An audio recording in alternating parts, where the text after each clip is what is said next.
She was simply walking her son home from soccer practice. No flashing cameras, no adoring crowds, just a regular, quiet mom in a well-worn t-shirt and a 10-year-old boy, his soccer ball tucked securely beneath one arm. It was a picture of suburban normalcy, shattered in an instant. That's when the two men appeared, boisterous, sneering, clearly spoiling for a fight, looking for someone to push around. And when they laid their hands on her, she didn't even flinch, didn't so much as raise a hand when one of them slapped her. Right there in broad daylight, with her 10-year-old son watching, his face a mask of horror. And when the small crowd gasped, a collective intake of breath at the sheer audacity of the act, when the boy cried out, his small hand clutching at her side, she didn't retaliate. She just whispered 2 words to her son, her voice low and firm, "Stand behind me," because the 2 men, so confident in their superiority, who thought she was just another quiet mom who'd crumble and laugh nervously instead of fighting back, had absolutely no idea who they were really dealing with.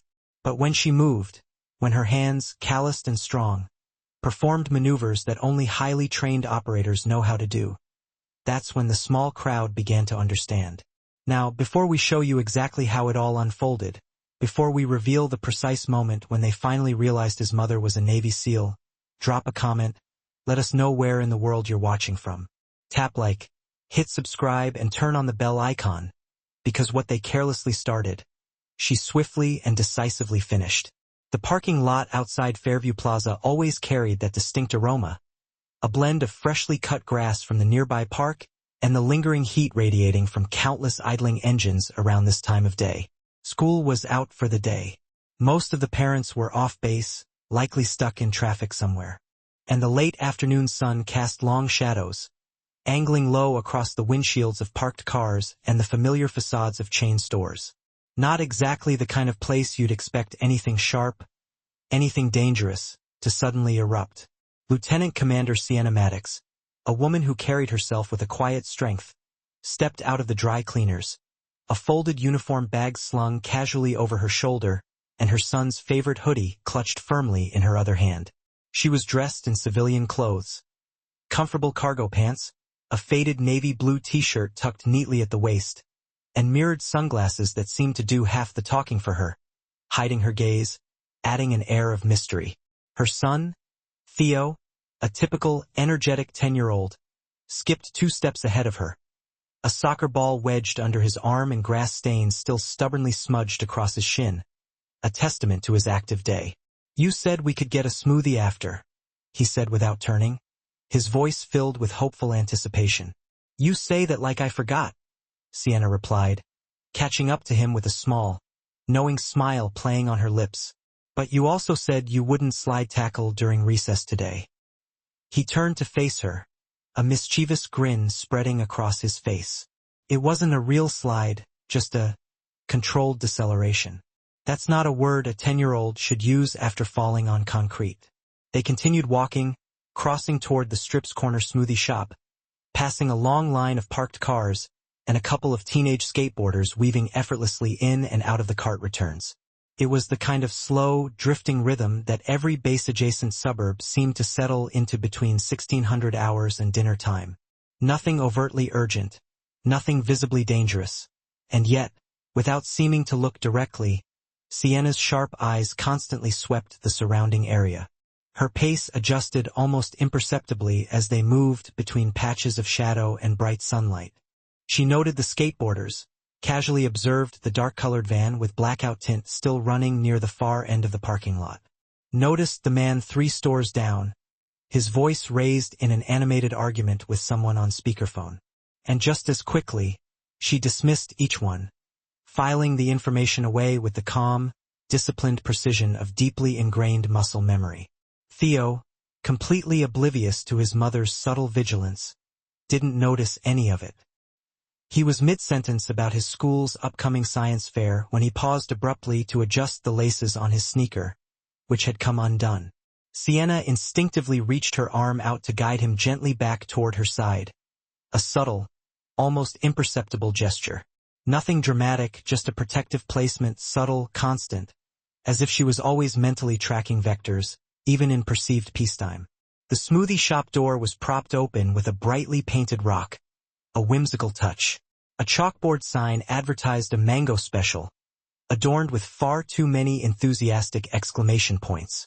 Inside, there were 3 families ahead of them in line, all eager for a refreshing treat.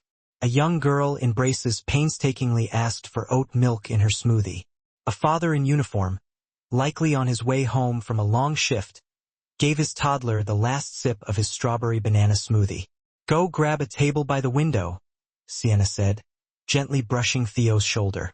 He immediately took off toward the corner booth, eager to secure their spot. She stayed behind to place their order, patiently waiting in line. As she waited, a voice caught her attention from behind. Sharp, dismissive, undeniably young. "Move it, lady." Sienna calmly shifted slightly to the side, not reacting, not responding verbally, just enough to allow 2 young men, probably in their early 20s, baseball caps pulled low over their eyes, to walk past with an exaggerated swagger and the cloying scent of cheap cologne filling the air around them. They didn't bother to look at her again, but one of them muttered something under his breath, followed by a short, dismissive laugh.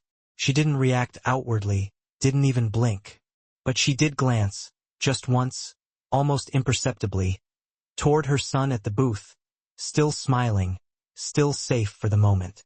Sienna turned back toward the counter and resumed waiting, trying to maintain a sense of normalcy, because this afternoon was supposed to be normal. But something deep down in her gut had just shifted, a subtle but unmistakable change in the atmosphere.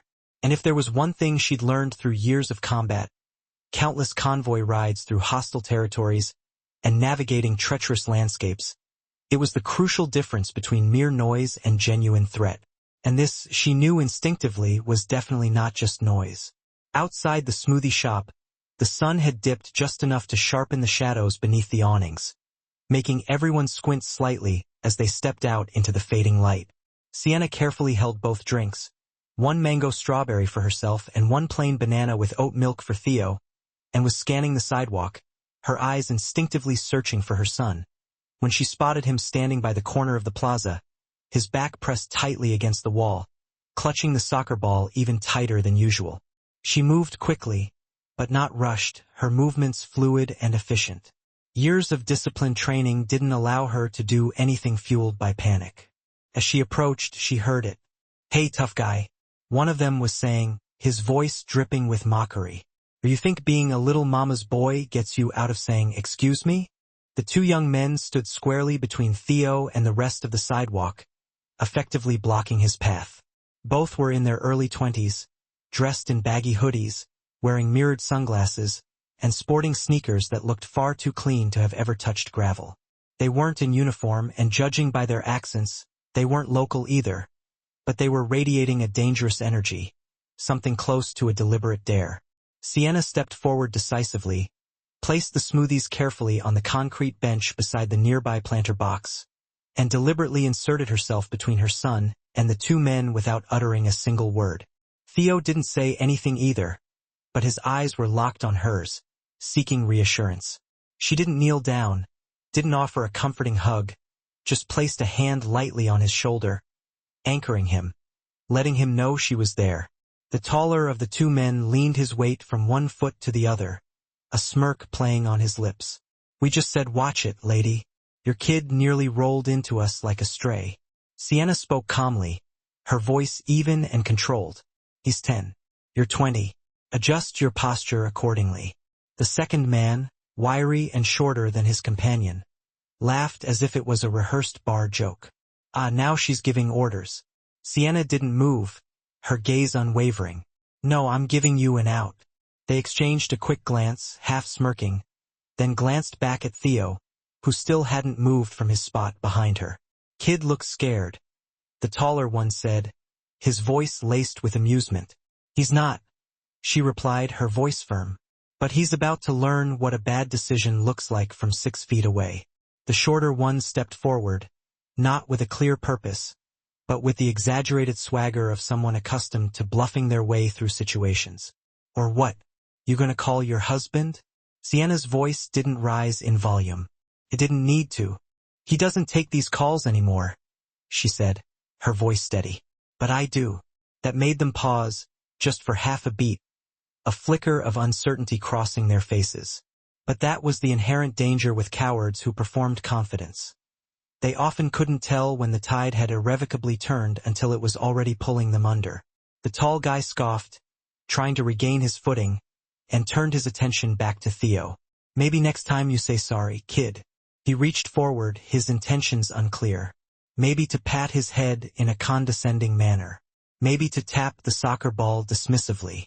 Whatever it was the first time Theo visibly flinched, a small, almost imperceptible movement. Sienna stepped between the extended hand and her son so quickly that the man barely registered it. "Back off," she said flatly, her voice devoid of emotion. The shift was microscopic, almost impossible to detect, present only in her posture. Her shoulders squared, her head tilted 5 degrees to the left, her heels aligned perfectly beneath her like a solid platform. But it was more than enough for someone watching closely to pick up on. An older man sitting near the bakery had been observing the interaction since the very beginning. He slowly put down his coffee cup, his eyes narrowed in careful assessment. The two men didn't move yet. They were still playing their game, testing the boundaries. Theo looked up at his mother, his young face etched with concern. "Mom." Sienna didn't look down, didn't break eye contact with the men in front of her. "Stand behind me," she said, her voice not loud, not angry, just final. And in that precise moment, the delicate balance of the street subtly changed. The small crowd forming around them didn't quite know why, but the two men were about to find out. The plaza had gone quiet, that eerie hush that descends on public places when something tense begins to brew. But no one knows for sure how it will ultimately end. A stroller wheel squeaked somewhere behind the smoothie shop. A shopping cart clanged against a curb, the sound echoing in the sudden silence. Even the skateboarders had stopped their weaving, their boards tipped precariously on their sides, their eyes half fixed on the slow-moving confrontation unfolding before them. The taller man shifted his weight again, now amused, emboldened by the increasing attention gathering at the edges of the sidewalk. He angled his chin downward, looking at Sienna the way someone looks at a minor problem they mistakenly believe is harmless. "You're real serious for someone blocking a sidewalk," he said, his voice laced with sarcasm. "Let your kid talk for himself." "He doesn't need to," she replied evenly, her voice steady. "And neither do you." The wiry one snorted derisively. "You hear that? She thinks she's in charge." Theo tightened his grip on the soccer ball until the seams creaked under the pressure. His shoulders had pulled inward protectively, his chin dipping slightly, but his eyes hadn't left his mother's face for a single second.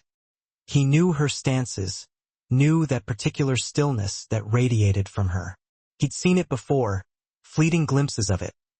Once when a stranger had yelled at her in a grocery store, another time when a dog had lunged too fast toward him at the park. But he'd never seen what stood in front of them now, this focused, unwavering intensity. The taller man stepped forward again, closer this time, invading their personal space. His voice dropped, still cocky, but now threaded with a subtle undercurrent of defensiveness. "You want respect?"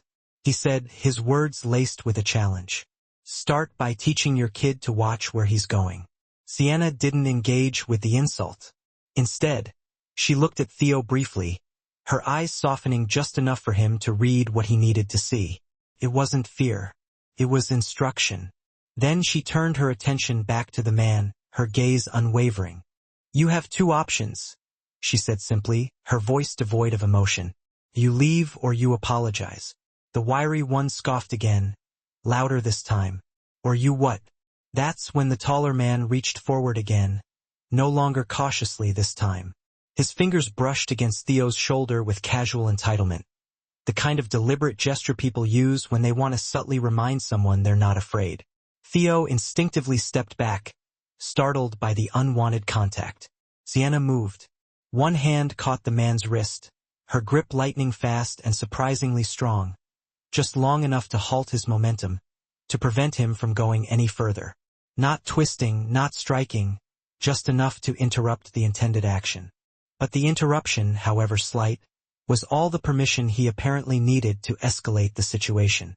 "Don't touch me," he snapped, jerking his arm back with unnecessary force. The slap was sharp, open-palmed, driven by frustration and ego more than actual strength. It cracked loudly across the side of her face, the sound echoing in the sudden silence. Everything froze. A collective breath was drawn in sharply from the onlookers on the sidewalk. Someone gasped audibly. A woman near the bakery involuntarily covered her mouth with her hand. The skateboarders straightened up instinctively, their bodies tense. Theo cried out, his voice filled with anguish. "Mom!" But Sienna didn't stumble, didn't flinch, didn't even blink. Her head turned only slightly from the impact, a faint red shadow quickly rising where his hand had landed on her cheek. She didn't raise her voice, didn't rush forward in anger, didn't change her calm, measured tone. She simply stepped half a pace toward her son, placing her hand gently on the top of his shoulder, anchoring him firmly behind her protective frame. "Stay behind me," she said, her voice not louder than before, just more precise, more resolute. The two men grinned with nervous bravado, mistaking her stillness for surrender, for weakness. "See?" the taller one said, turning slightly as if addressing an imaginary audience, seeking their approval. "Just a little reminder, that's all."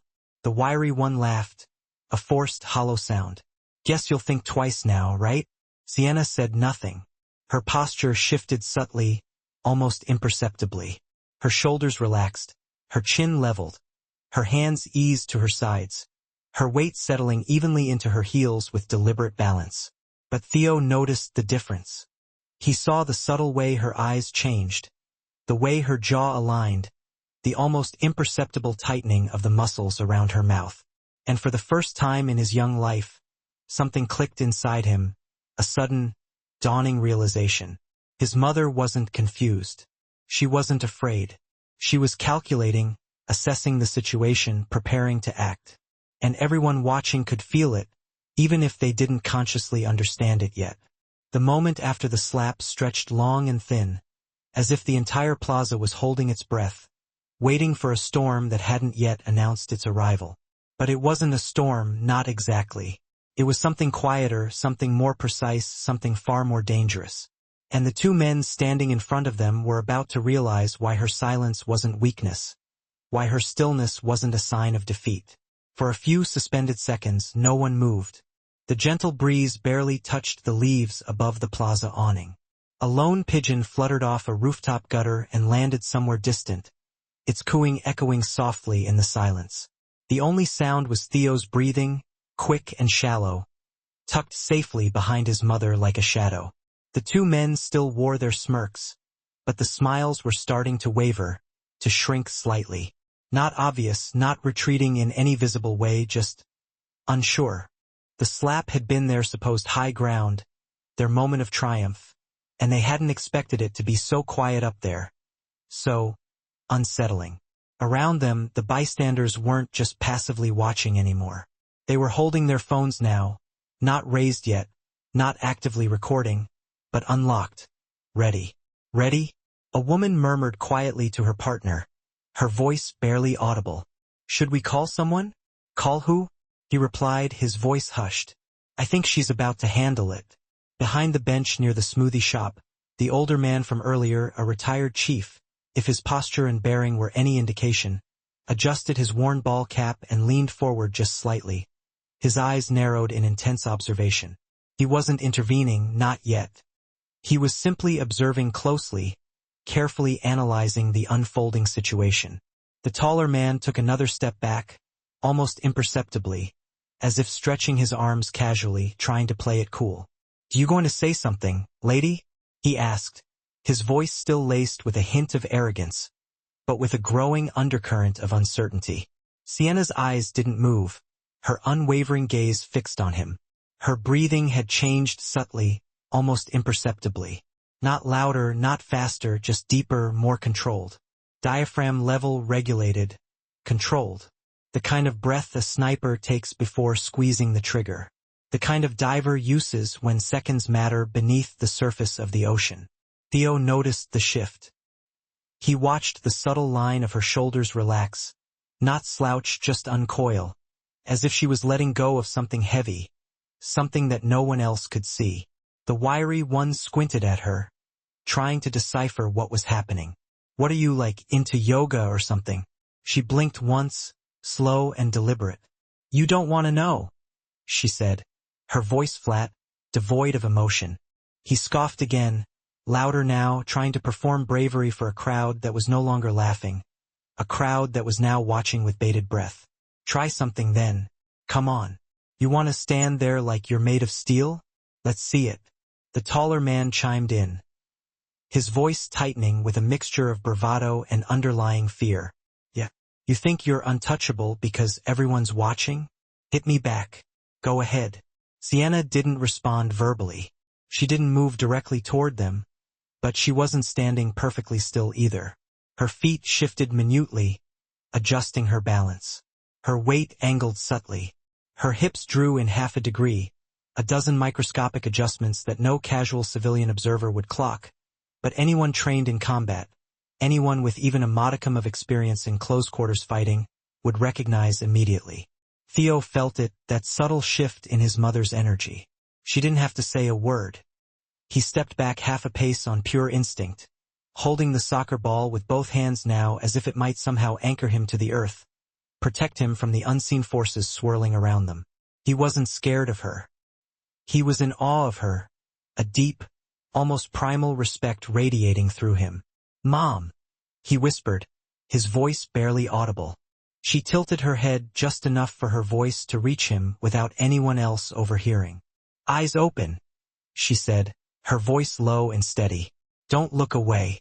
It wasn't just a safety lesson. It was permission.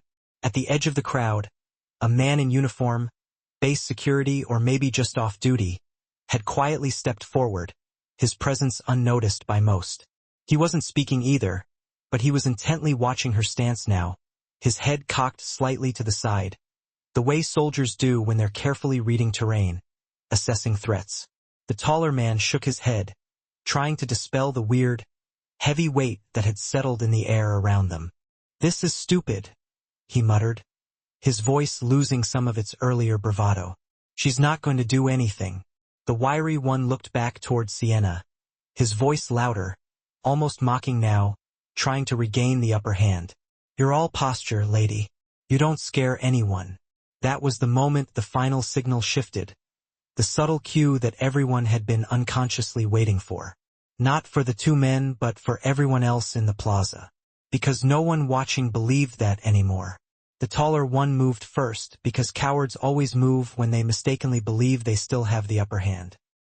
He reached again, not for the boy this time, but for her shoulder, a blatant show of dominance, the kind meant to press a point, to remind the crowd that the earlier slap hadn't drawn blood, hadn't intimidated her.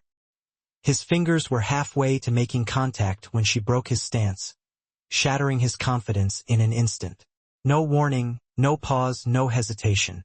Sienna pivoted her body just enough to redirect his center of gravity, trapping his outstretched arm with a controlled pivot step, using his own misguided momentum to send him twisting hard onto the unforgiving concrete.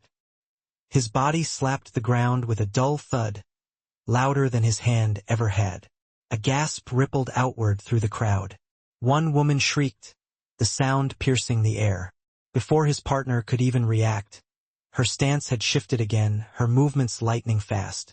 2 steps forward, forearm aligned perfectly to her center line, intercepting his instinctive swing before it could even fully form.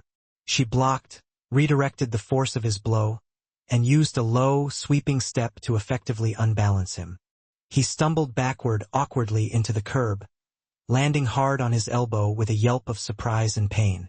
Neither man was seriously injured, but neither could stand without first reassessing absolutely everything they thought they knew about the quiet woman in front of them. Sienna didn't advance. She didn't posture triumphantly. She stood calmly between them and her son, her breathing steady and controlled. The taller one groaned and rolled onto his side, his face contorted in pain and disbelief. "What the hell?" She cut him off with 3 simple words, her voice devoid of emotion. "You're done here." The wiry one started to rise again, his face flushed with a mix of pain and confusion. "You think you can just—" She didn't let him finish his sentence. "Step back." Her voice wasn't particularly loud, but it was utterly final, carrying an undeniable weight of authority. It stopped him faster than a blaring siren. All around them, phones were out now, actively filming the scene. The small crowd had formed a loose semicircle, their faces a mixture of shock and awe. Mothers with strollers, teenagers frozen mid-sip of their smoothies. A barista from the smoothie shop stood half out the door, his hand protectively covering his apron. Not one of them looked amused, because what they just witnessed didn't match their expectations of how these situations typically unfolded. The older man near the bench finally stood up straight, his arms crossed casually across his chest. "Well now," he said under his breath, a hint of admiration in his voice. That was an amateur mistake on their part. The two downed men sat dazed on the concrete, blinking up at the fading sky as if the sun itself had somehow betrayed them. They weren't talking anymore, their bravado completely gone. Sienna adjusted her weight, her sharp eyes scanning the surrounding area, constantly calculating potential risks.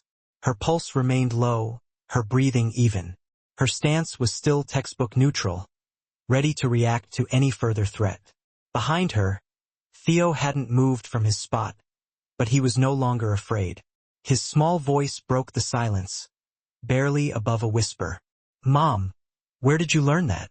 She turned her head slightly, just enough to make eye contact with her son. "At work." A couple in the back of the crowd chuckled nervously, unsure if it was safe to laugh openly. The wiry man tried again to rise to his feet, this time with less anger, more a sense of disbelief. "You crazy or something?" Sienna didn't look directly at him, but her voice reached him clearly, like a stern command still ringing from a well-established chain of command. "Try anything else and the next thing you'll feel is regret, not pain." It was the way she said it, not as a threat, but as an unshakable promise, that stopped him cold, that made him reconsider his next move. He dropped back down onto the curb heavily and looked away, unable to meet her gaze. The crowd was no longer primarily focused on the two men on the ground. They were watching her not for drama, but for some kind of explanation, for some kind of proof of what they had just witnessed. And she gave them none, no smile, no smirk, no hint of glory. She simply stepped back to her son, reached for the smoothie cup on the bench, and handed it to him. Theo took it with both hands, his eyes still wide with a mixture of awe and confusion. "Still cold," he said, as if that simple fact mattered somehow in the grand scheme of what had just happened. Sienna nodded slightly. "That's because I moved quickly." And somewhere behind them, the taller one finally realized the truth.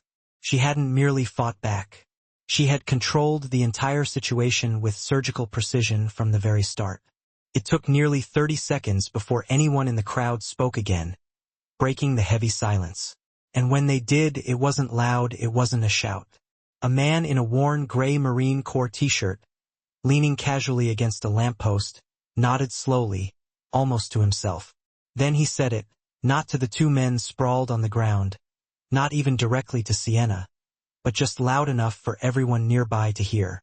"That's not just anybody. She's Navy SEAL." It wasn't a guess. It was a clear statement of recognition, born from experience, not from hearsay. The kind of recognition that didn't come from watching YouTube videos or reading sensationalized news reports. He'd seen that kind of movement before, that combination of speed, precision, and deadly efficiency. Maybe in training exercises, maybe while deployed in hostile territory, maybe from the women who had to be twice as precise, twice as skilled, to be seen as half as competent in a male-dominated field. But when he said it, when he spoke those 3 words, no one in the crowd questioned him, because deep down, they already instinctively knew that what he said was true. Sienna hadn't simply defended herself. She had controlled the entire escalating situation with surgical restraint, minimizing the damage, protecting her son. And now, the silence wasn't born of confusion or uncertainty. It was a silence of reverence, of understanding. The wiry man was still sitting on the curb, his hoodie pulled halfway off his head, as if he couldn't quite decide whether he wanted to look bigger and more intimidating or simply disappear completely. The taller one was quieter now, kneeling on the ground, rubbing his ribs gingerly without looking directly at her. His face a mask of pain and humiliation. They knew, even if they didn't know the specific words for it yet, they knew they had made a grave miscalculation. Theo stood beside his mother now, his eyes fixed on the crowd. People weren't openly staring anymore, but they were definitely adjusting their perceptions, recalculating who she really was, reevaluating everything they thought they knew about the quiet woman in cargo pants and mirrored sunglasses. "Is it true?" he asked softly, his voice barely audible. "What that guy said?" Sienna didn't answer right away. She took a slow, measured breath, watching as a mother ushered her young daughter away toward their parked car, whispering something in her ear that the child would likely remember for years to come. Finally, Sienna looked down at her son, her gaze softening. Her voice was quieter than it had been all afternoon, barely above a whisper. "Yes." Theo stared up at her, his eyes wide with wonder. "You're a Navy SEAL?" "I was." "For how long?" "A while." His mouth opened slightly, as if he might ask more questions, as if a torrent of words was about to pour out of him. But the words got stuck somewhere between amazement and something deeper, something he couldn't quite articulate. He looked back toward the two men, now completely sidelined, their earlier arrogance and performance completely gone. "They hit you," he said, stating the obvious, his voice filled with a mixture of anger and disbelief. She nodded once, her expression unchanged. "They made a mistake." He hesitated, searching for the right words. "You could have done worse to them." "I could have," she said, her voice steady. "But then I wouldn't be your mother. I'd just be someone who fights." Theo looked down at his smoothie, swirling the contents absently. Then up again, his young mind trying to grasp the complexities of the situation. "You didn't fight back, not really." "I didn't have to," she replied, her voice gentle, "because I wasn't there to win." "Then what were you there to do?" She looked at him evenly, her gaze direct and unwavering. "To teach." Across the sidewalk, the older man in the Marine Corps t-shirt stepped forward slightly. He raised 2 fingers to his brow in a crisp, silent salute, a gesture of respect. Nothing exaggerated, just 2 people who understood the weight behind it, who recognized the unspoken language of service and sacrifice. Sienna returned a subtle nod, not out of pride, but out of mutual respect. The crowd began to disperse naturally, like a tide pulling back after a sudden surge. No one clapped, no one made any unnecessary noise, but no one forgot what they had witnessed. And the 2 men who had once stood tall in mockery, now sat quietly in their own self-imposed silence, their bravado extinguished. They didn't ask for help, didn't demand an apology, because the quiet, unwavering look on Sienna's face told them they were incredibly lucky that the lesson had come with restraint, and not with lasting regret.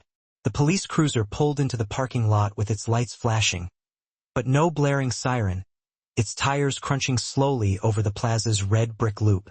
It hadn't been called by Sienna, nor by any member of the small crowd.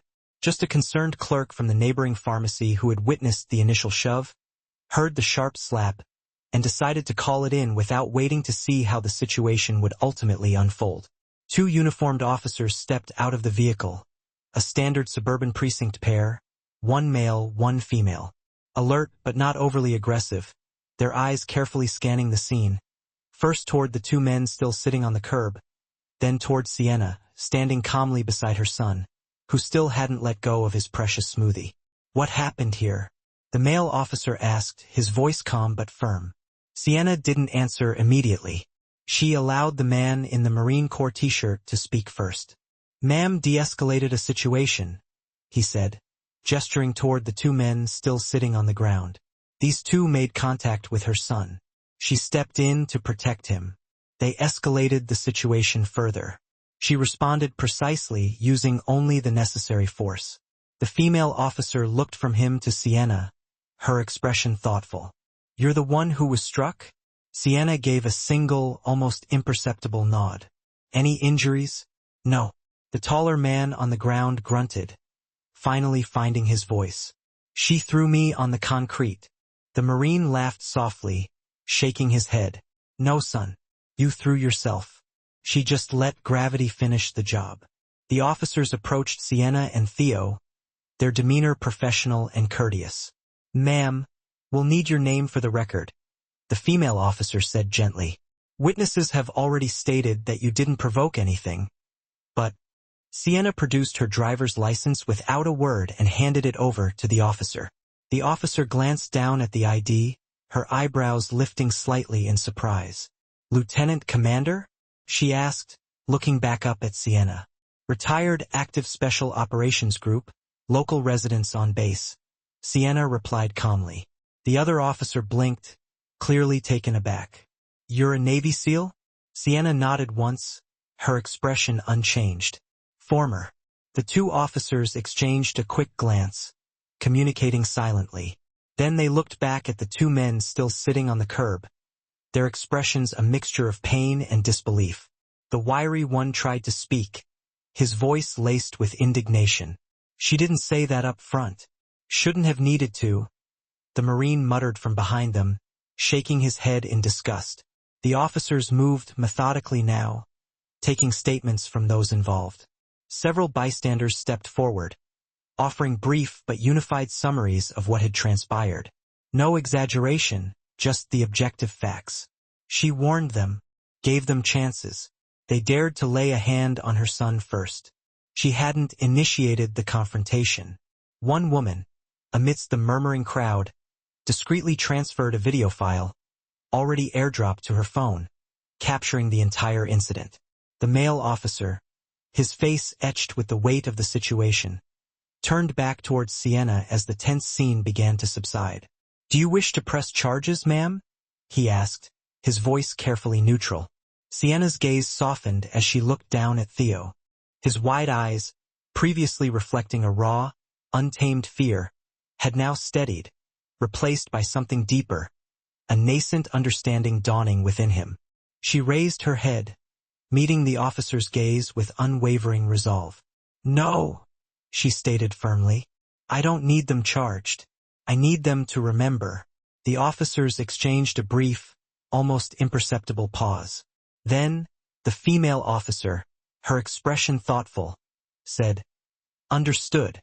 Theo tugged at his mother's shirt, his youthful curiosity overriding his earlier apprehension. "Why not, Mom?"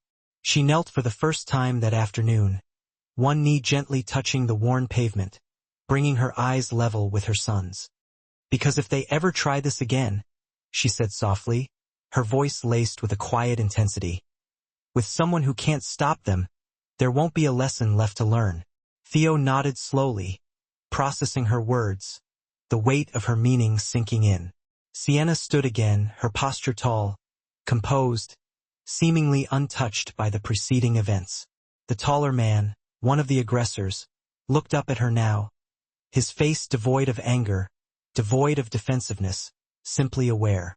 For the first time that day, a flicker of recognition seemed to cross his eyes, as if he finally grasped the true measure of the woman he'd been speaking to. The Marine, his movements quiet and respectful, approached Sienna and offered her a neatly folded slip of paper. "What's this?" she asked, her brow slightly furrowed. "Local Veteran Resource Council," he replied, his voice sincere. "We do community outreach. If you ever want to speak at the school or mentor young people, we'd be proud to have you." She accepted the paper with a subtle nod, acknowledging his offer. "I'll think about it," she said, her tone non-committal. The officers led the two men towards the waiting cruiser. They weren't in handcuffs, yet they were enveloped in a palpable silence, a silence that didn't need the clink of steel to convey the weight of their actions and the consequences that would follow. As the cruiser pulled away from the curb, the small crowd that had gathered fully dispersed, the plaza slowly returning to its normal, bustling hum. But something had shifted.